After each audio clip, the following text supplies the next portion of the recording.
समस्त श्रोतागणों और भक्तों को मेरा नमस्कार। क्या आप जानते हैं आज हम कौन सी दिव्य कथा सुनने वाले हैं? आज हम सुनने वाले हैं ज्योतिर्लिंग की उत्पत्ति की दिव्य कथा।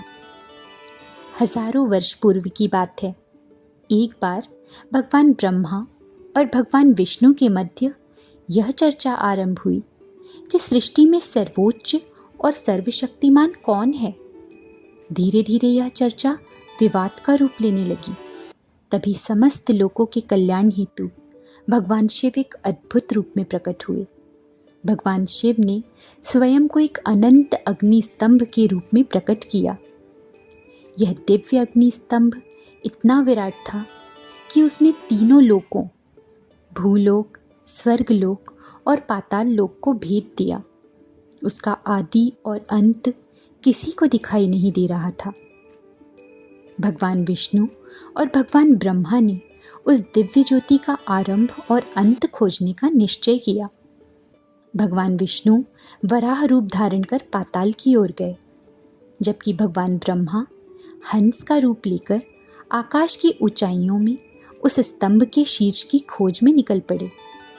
असंख्य वर्षों तक प्रयास करने पर भी दोनों उस अग्नि स्तंभ का और छोर तक नहीं पा सके।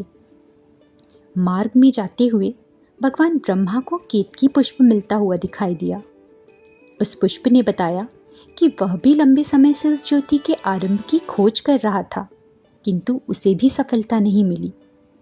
तब भगवान ब्रह्मा ने केतकी पुष्प से असत्य का साथ देने का आग्रह किया और उसे साक्षी बनाकर भगवान विष्णु के समक्ष यह कहने का विचार किया कि वे इस ज्योति के शीर्ष तक पहुंच चुके हैं।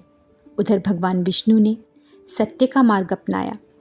उन्होंने स्वीकार किया कि वे उस दिव्य स्तंभ का अंत नहीं खोज सके, किंतु भगवान ब्रह्मा ने केतकी पुष्प को साक्षी बनाकर स्वयं को विजयी घोषित कर दिया।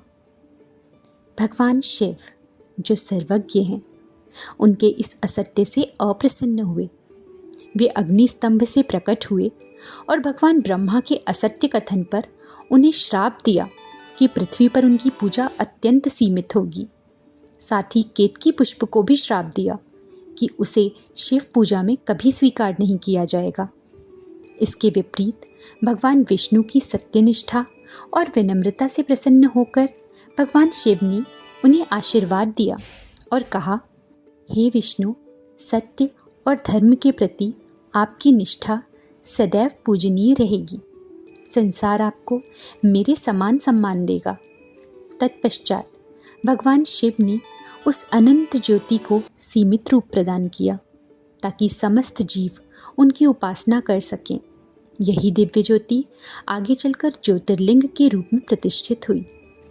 ज्योतिर्लिंग शब्द दो शब्दों से मिलकर बना है, ज्योति अर्थात दिव्य प्रकाश और लिंग अर्थात परम सत्य का प्रतीक।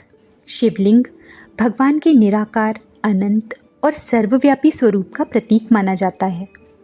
इसी कारण भगवान शिव की पूजा शिवलिंग के रूप में की जाती है, क्योंकि वे निराकार ब्रह्म के साकार प्रतीक हैं। तो बोलिए, हर हर महादेव।